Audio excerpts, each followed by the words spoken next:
Hello there, my name is my co-host Corey. We are The Real Guys, and this is The Real Show with 2 E's. Today, are you rushing or are you dragging? As always, I'm with my co-host Corey. How are you doing today, Corey? I'm doing very well, thank you. Excellent. Nice to see you today. It's also nice to see you on our video version. Yes, you can watch our video version on YouTube, or you can listen to us on Amazon, Spotify, Apple Podcasts, Google Podcasts, wherever you get your podcasts, iTunes. You listen to us there as well. Very exciting times. Happy Easter, Corey. Correct.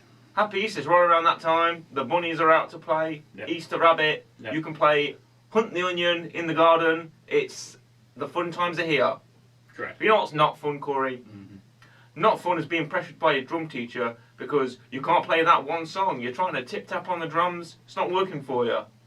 Exactly. No one likes a shouty professor. No one likes a shouty professor. Last week, or a couple of weeks ago, I don't quite remember, we were reviewing something, and we were reviewing the Oscars. Yes. We're reviewing Everything Everywhere All at Once, weren't Yes. we? My memory's coming to come back to me, thank you. We were reviewing Everything Everywhere All at Once, and we were reviewing the Oscars, you know, congratulations, 7 Oscar wins, blah, blah, blah. But the real star of that episode, Corey, was your weekly rec. Correct. Where you recommended Whiplash. Whiplash. Yeah. Some cool Whiplash. And the star of that film, and the Oscar winner of that film, Correct.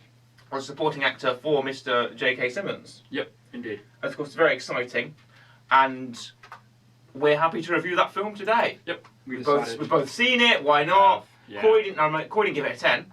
No. You gave it what, a It's like a 9.5. 9.5. Something like that. And I said that we'll end up reviewing it at some point anyway. So why not now? Yes. And of course, we're very happy to review it for you today. We are indeed. What do you remember about Whiplash, Corey? So, bearing in mind, it's been at least probably, when it came out in 2014, I probably watched it in maybe 2018. So it's been a few years. It's been about four years since I've seen it. All I remember from this film is J.K. Simmons just being a very angry, Very rude very man. loud man. Throws a chair at people. Very rude man. Throws a chair Very at loud poor man. Neiman's head. Well, it's about, is it called Andrew Neiman, I believe, played by Miles, is it Miles Teller? Yep. Who is trying to get into Schaefer Academy, Correct. the musical academy, and he's very good at the drums. He likes to do the drumsticks, play on the drums, tap his foot, you know, all that kind of fun stuff. And he encounters I'm going to call him J.K. Simmons. What's his character's name again? Fletcher. Fletcher. It's Fletcher. And Fletcher is a very mean professor, very rude, Yes. very aggressive, Yeah. and he's going to teach you whether to learn drums you like it or not. He's going to shout at you, get in your face, spit on you, all that kind of horrible stuff that teachers really shouldn't be doing. Exactly. And it's not very effective because it drives poor Neiman up the wall, obviously. Yes. He gets recruited, he finds it's very tough, he can't, he's having trouble with his, the guy that sits next to him, or guy that sits behind him. He's in trouble as well. And the whole crux of this film is they're trying to play Whiplash, Yes. this jazz song. Correct. It's a whole orchestra. The drums are a very important part. It's if Neiman can carry this orchestra to success, obviously. Pretty much as a whole story. It's such a weird, because I watched it going into it thinking, right, okay, it's a story about a guy who's playing drums and he goes to a jazz school. And that's it. That's all I know. Now, you know what? I knew a little bit more than that. Okay, what did you know about Whiplash? I didn't see Whiplash when it first came out in 2014. No, right. I watched it on Netflix when it came out there. Yeah. And the only reason I did watch it is because I remember I'm a big fan of Spider-Man, as we know. My J.K. Simmons, J.J. Jameson impression is very good and very accurate as well. Maybe in a bit I'll give you a bit of a flavour. But I remember watching, the clips of J.K. Simmons, J.J. Jameson in his office, shouting at Hoffman and shouting at, Barry and whatever, and Peter Parker and, pictures of Spider-Man. And then there was a YouTube link on that. There was a sidebar, the recommendations come up, and it was a picture of J.K. Simmons with a shouty face, and I thought, this is what I want to see. I clicked on it, and it was the very infamous scene of rushing or dragging from Whiplash. Yeah. I got into it immediately, like, where can I watch this? I enjoyed that. And then I watched it, and I was thoroughly entertained. Yes. Good for Whiplash. It's a song about, It's a song of the struggling artist, isn't it? It was compared a lot to Black Swan at the time, if you ever watched that with Natalie Portman. It's been a while since I've seen that one. But no, it's such an interesting, because again, it's such an interesting concept, and also, unintentionally, as I found out yesterday while doing some extra research for us, unintentionally, they didn't realise that one, J.K. Simmons went to music school and wanted to be a composer, and number two, Miles Teller has been playing with drums since he was like young, pretty much, like 10 or something. So it somehow ended up with, you've got this one guy who can actually play with drums and does play with drums in the film, and you've got J.K. Simmons who wanted to do this as a, well, originally wanted to do this as a living before becoming an actor. Oh, fell into place then, pretty much. Somehow ended up with the perfect pieces. Oh, that's fantastic. But no, it's such an interesting film because a lot of it can be summed up with J.K. Simmons, very angry man, shouts all the time. But the weird, like, the writing of this film and the way it's written and the way it's told is fantastic. There's a connection to another film that we reviewed as well. If you know what it might be, go on, hit me. I've seen recent comparisons made to The Menu with Whiplash, because The Menu, you know, entices you in. Oh, we have a fancy restaurant and an exclusive chef. Oh, we have a fancy music school and this very high class teacher. He's going to teach you. But really, the chef's a psychotic maniac who wants to murder all his guests for, you know, mistreatment. And here we have the teacher who's a psychotic maniac who wants to beat up all his students for being off key or off kilter. It's one of those things where you have someone like Fletcher. But the teacher and the chef are actually the wounded artists themselves who never achieved the... So you have someone like Fletcher who, on paper, you first see him and you just think, man, this guy is just a piece of work, he's awful. And as the film goes on, and as you maybe go back and rewatch it, or maybe you watch a couple of video essays or whatever, you won't realise that he didn't make it, he wanted to make it, didn't make it, so now he's not, it's one of those weird things where you can kind of see where he's coming from. He's trying to now go, right, I'm going to pressure you into being perfect, because if you're not perfect, you're not going to make it, because I didn't. He tells that story of throwing a chair at your head. Yeah. He threw a chair at his head, and then in the was it a symbol or something like that? And then he tells the story later to him in the bar, and then he ends up doing it to him. Yeah.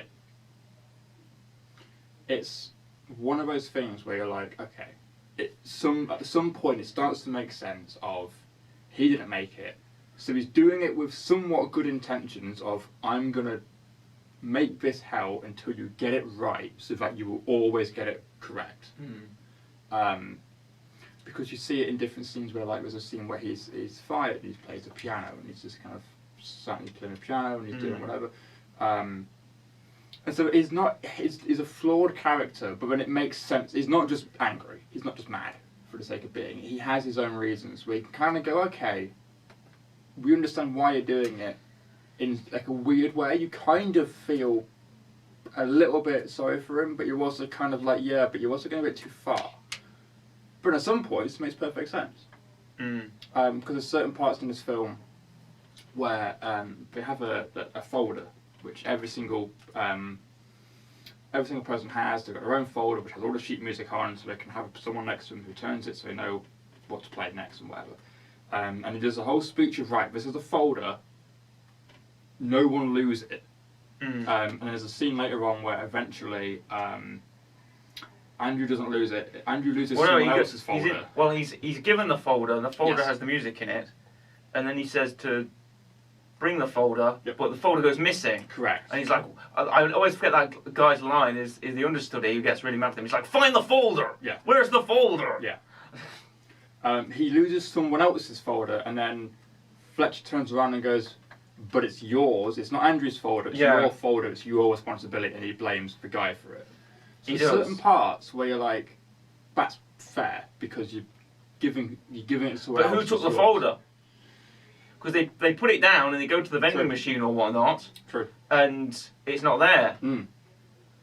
So who took the folder? I mean, realistically, probably Fletcher took the folder. I think Fletcher took the folder to try and blame Neiman or... I don't know about to blame Neiman or if he wants a reason to, like, put him in front, and so he has to kind of get rid of the other person, rather than just kind of doing it in a normal way. Because maybe the other guy loses a folder all the time, and so he's going, right, I'm going to teach you a lesson, I'm going to nick it on purpose, so you lose it.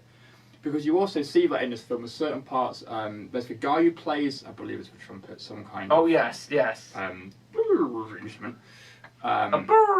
Instrument. And he goes, oh, are you in tune? One of them. He's like, oh, are you out of tune? And the guy eventually says, yes. Yeah. And then he loses his mind with him, shouts it more times that you should have said it earlier. Yeah. And I believe, and I could be wrong... He was in tune, it was someone else who was out. Yes. But I believe it's also the same when he's asking Andrew if he's rushing or dragging. The actual answer is he's doing none of them. He is on time. But he didn't know.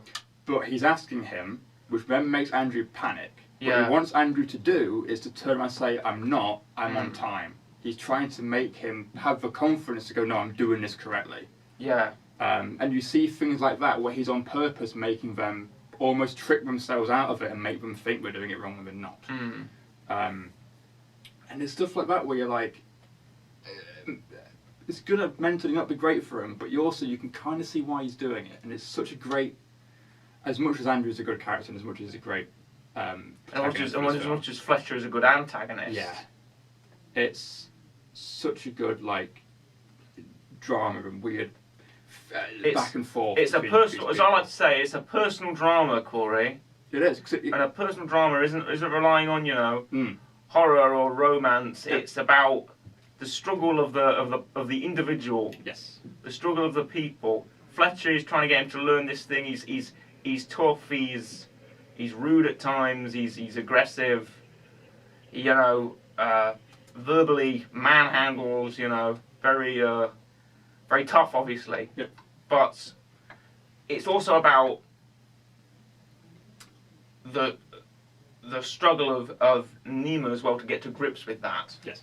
And when he in fact doesn't stand up, and the other guy on the trumpet who doesn't know he's out of tune, you think, well, yes, that's quite cruel and vindictive, but also he's doing it for his own reasons. Yeah. And this film does end up getting between both his characters very personal, because there's certain parts where Neiman's like, oh, I've earned this part or whatever, and he's like, okay, if that's like that, you got 10 minutes. Yeah. You get to go home, get your stitches, you've got 10 minutes. If you're on this stage in 10 minutes, the part's yours. And I believe he ends up getting like a truck crash or something. He does, yeah. So he gets sidelined on the road, gets T-boned, and has to, and runs there when he's bleeding and covered in blood from a car crash. Because he gets there, but he makes it just about, or he just doesn't make it. It's one of the two. I think he just does make it, but then he ends up flipping out and kicking the drum set and tackling Fletcher to the ground. Yes, there's the scene where all three of the Oh yeah, Neiman loses his girlfriend as well, doesn't he? His girlfriend, played by Melissa Benoist, who people will know from Supergirl, was his girlfriend, was Neiman's girlfriend, loses her as well.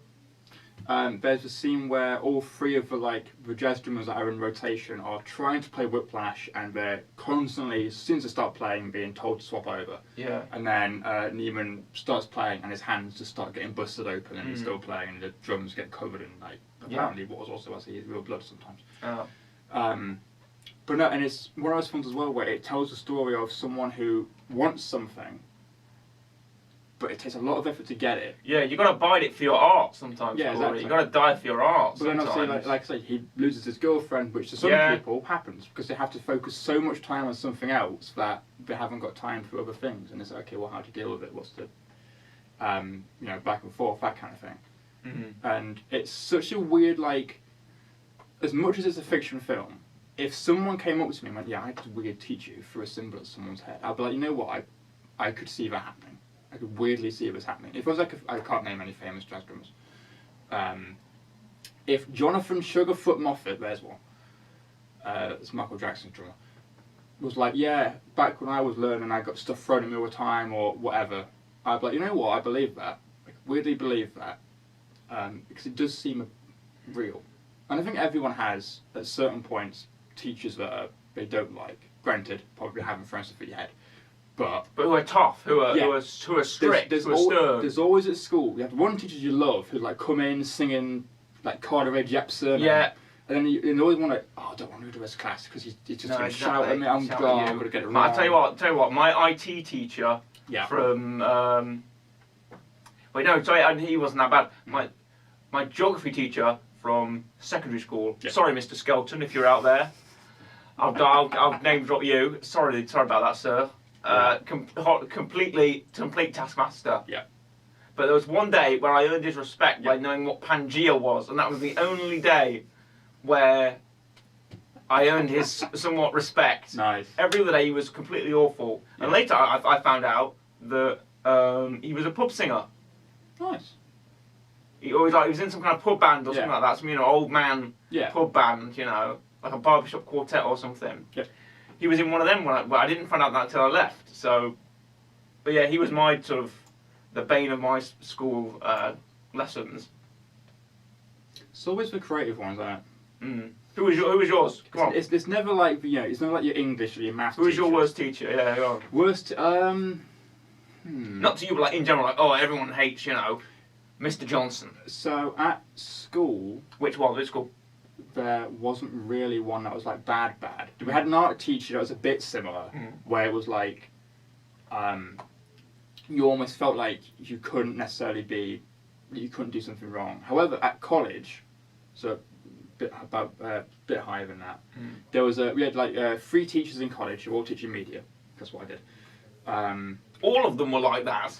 No. Oh. We had 3 teachers who were teaching us media in rotation. 2 of them were great, and then you had the one that's in charge of the media course, right? Which is the one that was always had to be the kind of more stern because he's the one in charge.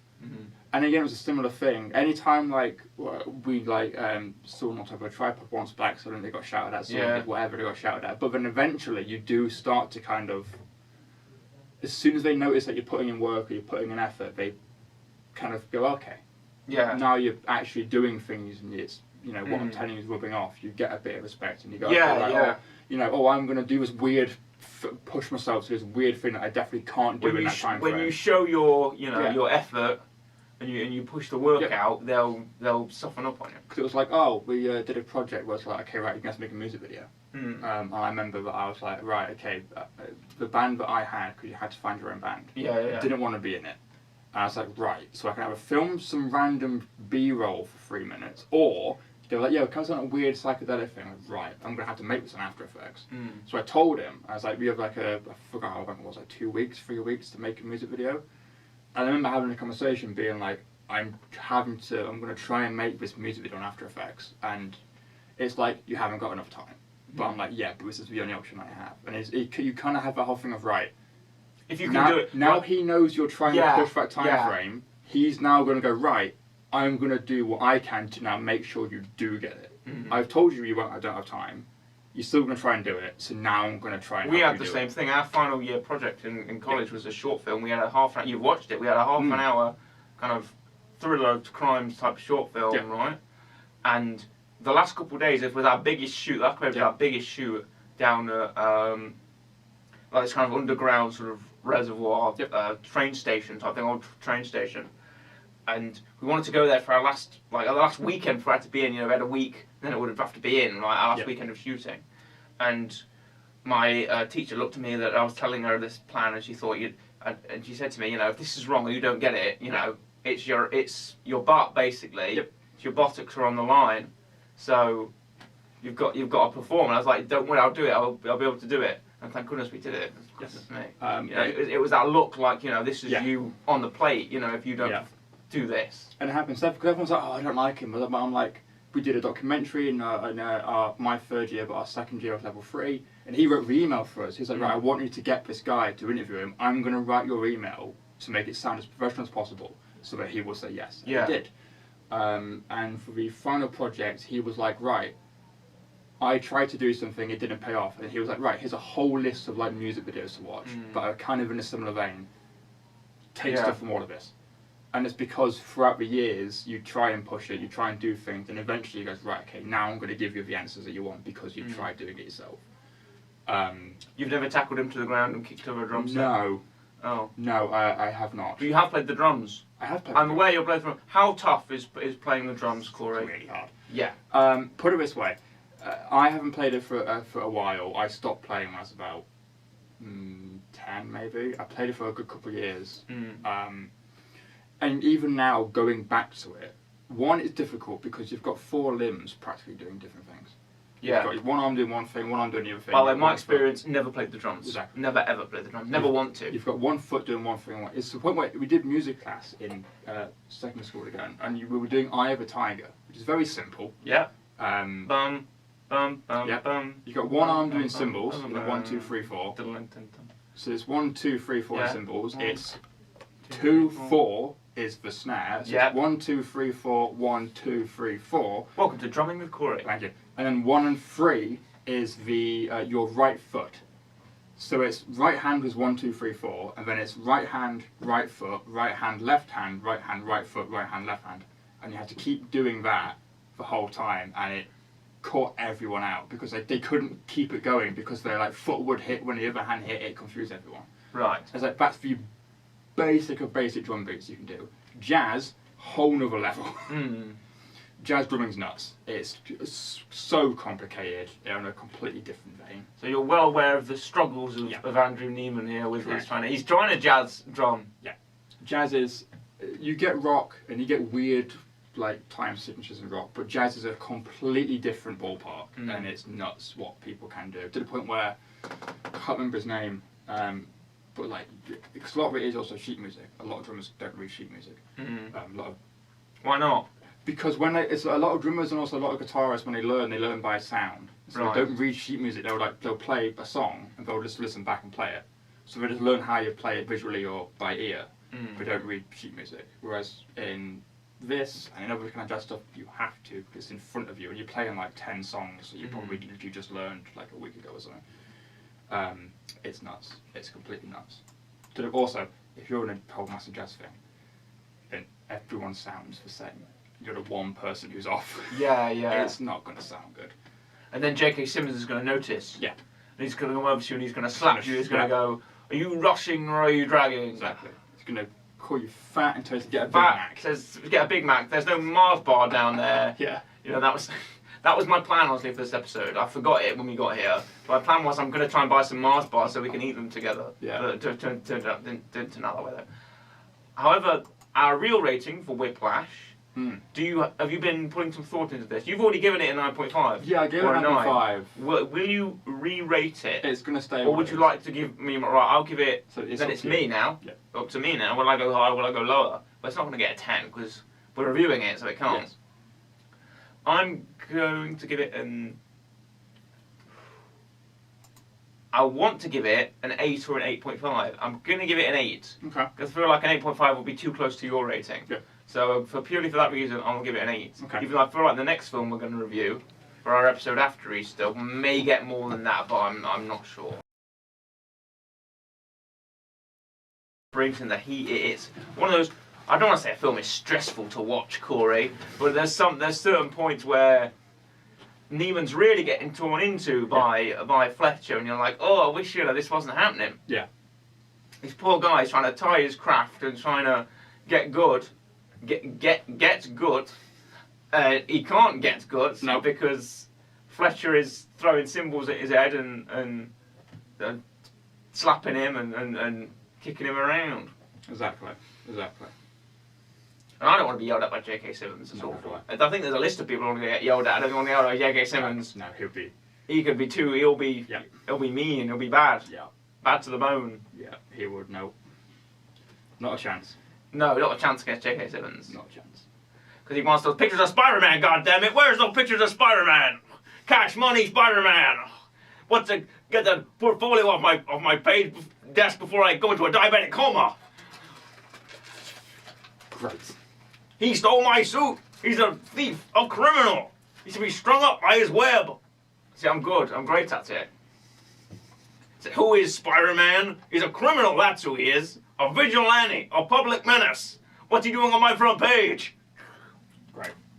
There you are, JK. Thanks for that, J. Jonah Jameson. Yep. Great to hear from you again. Hoffman! Yeah, yes, and then Hoffman comes around the corner. Yep. There you go. And there's that one bit in Spider-Man 3 where JK is talking, I call him JK like that's his character's name. Yeah. JK Simmons is talking to Eddie Brock and Peter Parker, and he says, "You want a staff job, or you want a staff job? Anyone care about what I want?" And then Hoffman puts the door, he goes, "I do." And then JK goes, "Shut up. Get out. Shut up. Get out. It's great. The whole scene where he's doing the pills.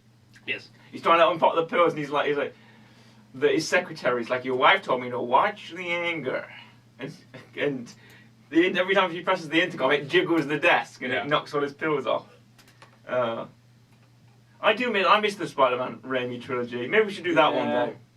Well, We should review that one day. that is true. It'll be 50% J.K. Simmons, J. Jonah Jameson impression, and 50% actually talking about the film. Yes. Yeah, pretty much. Mm. Can't really do anything Hey, else. Spider-Man, are you rushing or are you dragging? Go ahead, sir. He wasn't doing a cigar while in the film. He didn't have a cigar in Whiplash. Yeah. But he could have done. Could have done. It is true. You are correct. Yeah, thank you. You're welcome. When was the last time you watched the Raimi Spider-Man trilogy? Oh boy.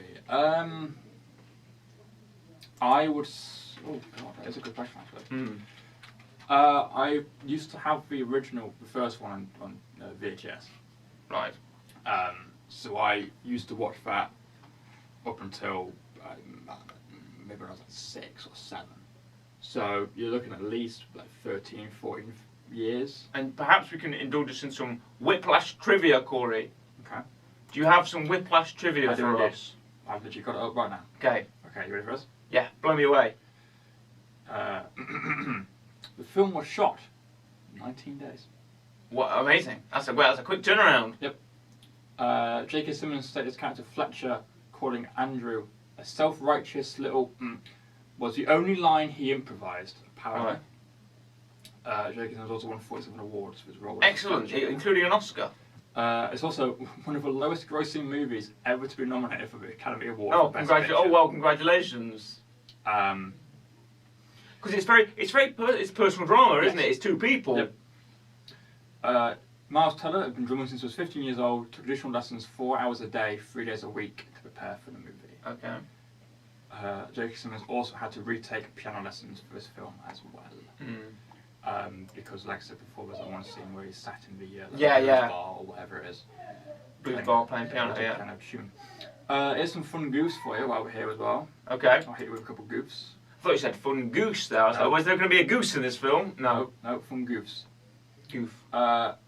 What we got? Why do I want to know what car he drives in? Okay, sure. What car does he drive? The rental car Andrew drives is a 2004 to 2007 Ford Taurus. Nice. Is that a goof? Apparently. Ah. It's in the goof section. Give me the... Here we go, what we got. When Fletcher throws a chair at Neiman, but Taurus is behind him in the first shot and missing in the second. Probably removed to avoid being hit by the chair. Oh, maybe he's just, he dodged out of the way really quickly. What else we got? Several times Andrew's bleeding and his hands are covered in band-aids, the next day he's fine. Oh. Good skincare routine, probably. That's just films for you, to be fair. That's just taking care of your injuries. Dunk it in water, bit of lemon juice. Yeah, exactly, right. Errors in geography.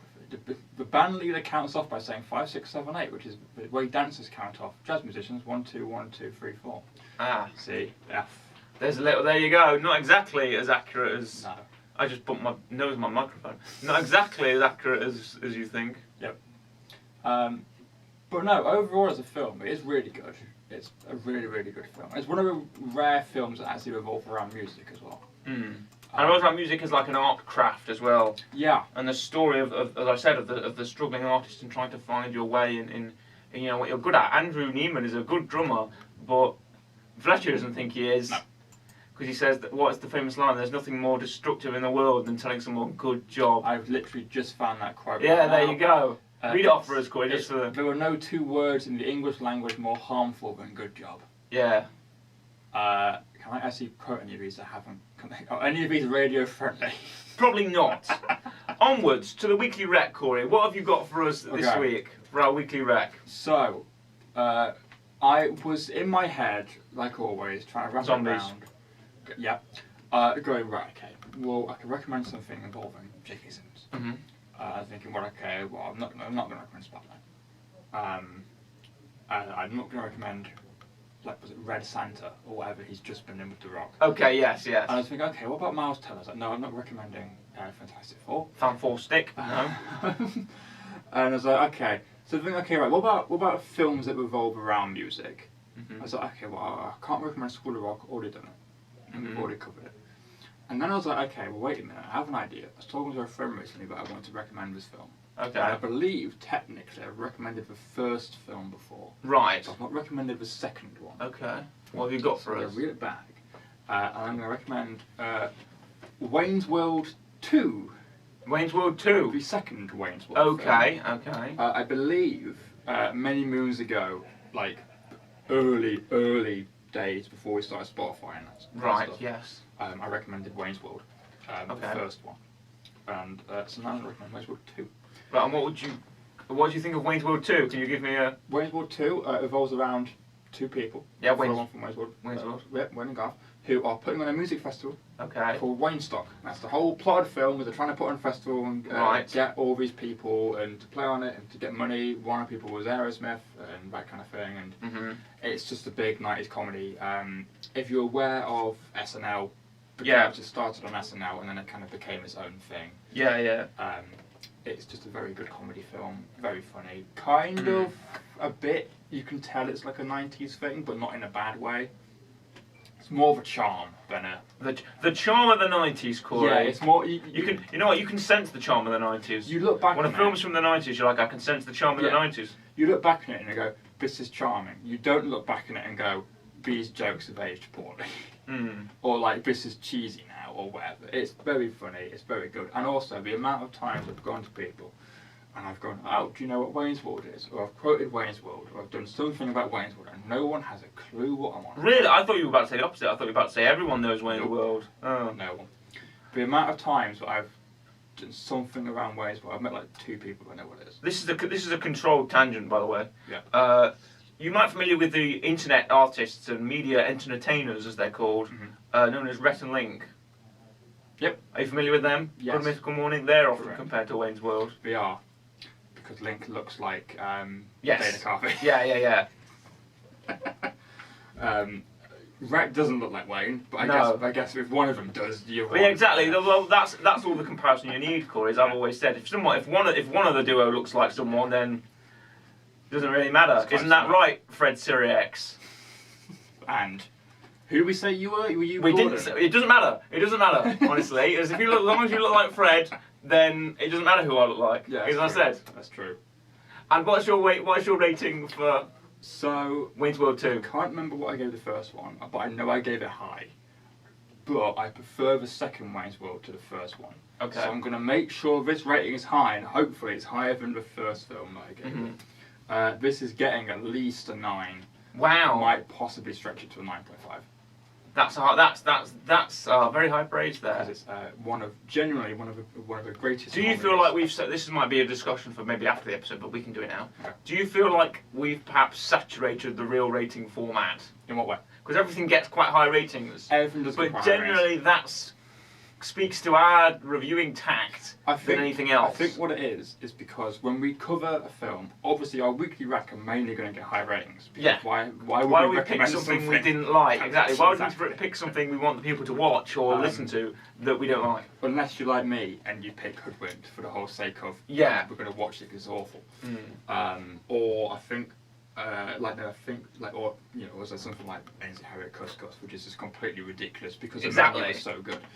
And then when we review films, I think we kind of review films that we know are going to be good, unless it's like Shark Exorcist or We that know kind it's of like. that level of bad. Yeah. Well, we can get a bit of a laugh out of this. Most films we review are like, we know it's going to be good, we know it's going to be fine, we'll watch it, and that's it. We'll watch it and then we'll give it a well, I feel like Unless it's Cats or Shark or Exorcist. this is Cats Exorcist or Army of the Dead Yeah. that gets completely slated by us. Yeah. But I feel like once in a while having that kind of review kind of keeps us on our toes a bit. Once in a while go, oh well, this wasn't very good, okay, well, let's talk about it because it might be entertaining. Yep. That's what we're here to do, basically. Red light comes on, it's whoa, hey, entertain the people, that kind of thing.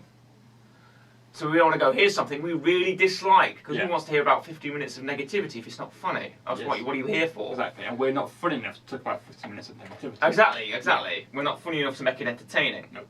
but we are funny enough to make something good entertaining, Yes. which is nice. Or at least hear about, because it reminds me strangely of Ratatouille. Now, stay with me here. Good old Ratatouille. Yes. Yeah. The end of Ratatouille Yeah. is the monologue by Peter O'Toole's Anton Ego, Yes. if you remember, Yes, I do. talking about, we should review Ratatouille, why don't we do that? That's a fair point, yeah. We could, I bet that's on Disney Plus, we could just do that any time. I also could have recommended that for the menu because of that food. You could have, exactly.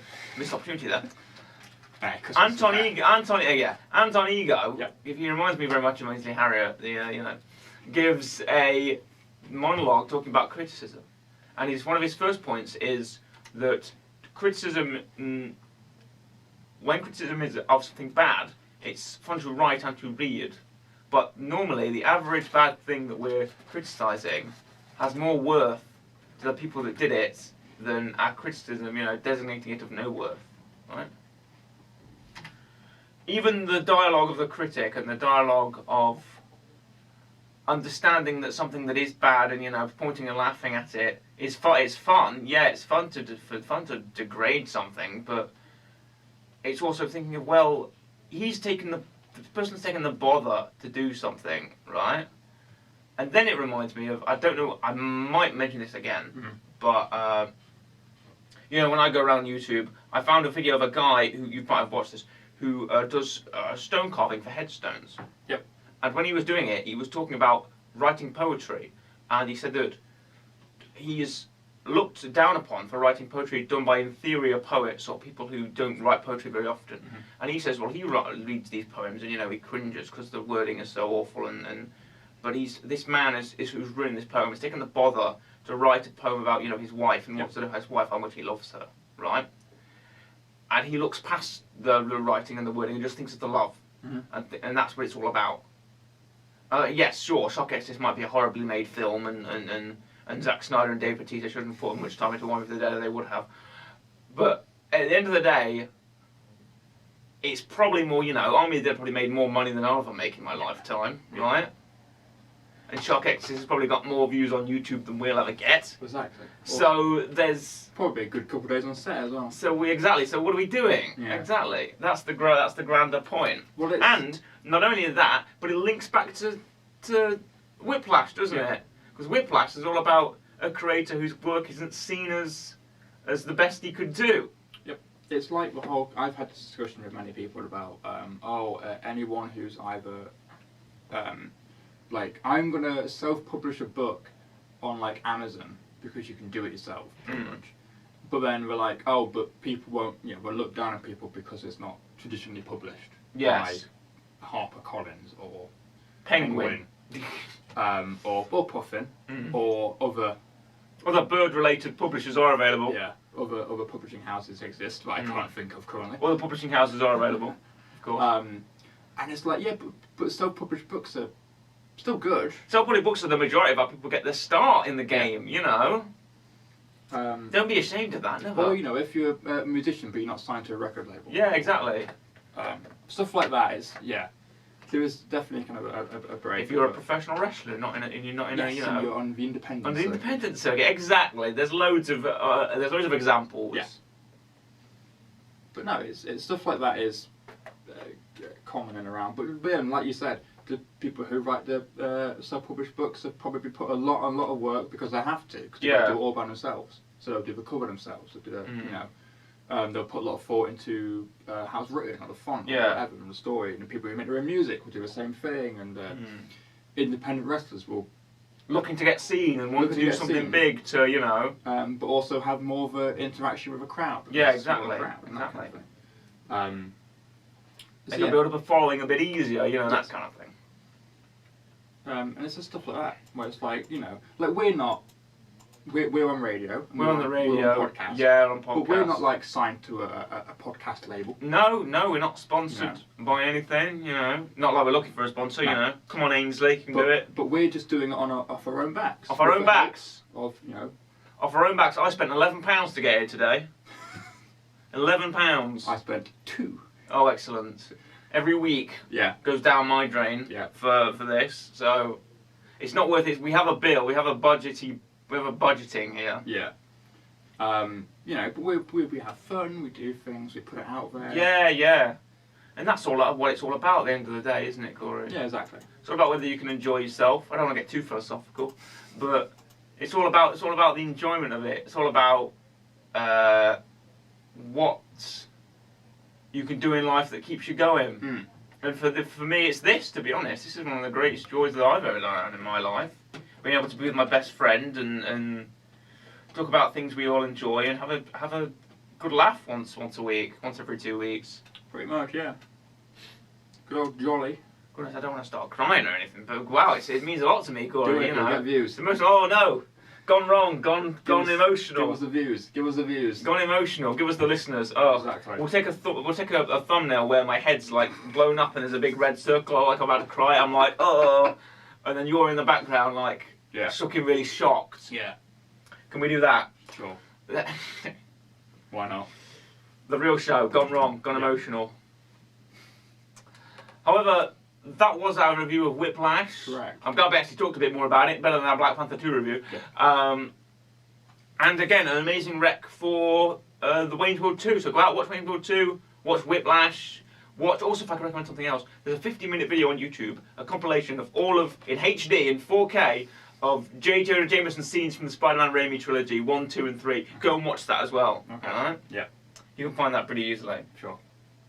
Thank you for listening and watching The Real Show this week. And happy Easter. Have a nice Easter with your family, you know, eat some chocolate, have a Sunday roast. Sounds good on us, doesn't it, Corey? Yes, it does. Alright. Thank you very much. It's goodbye from me, goodbye, and a goodbye from Corey. Goodbye.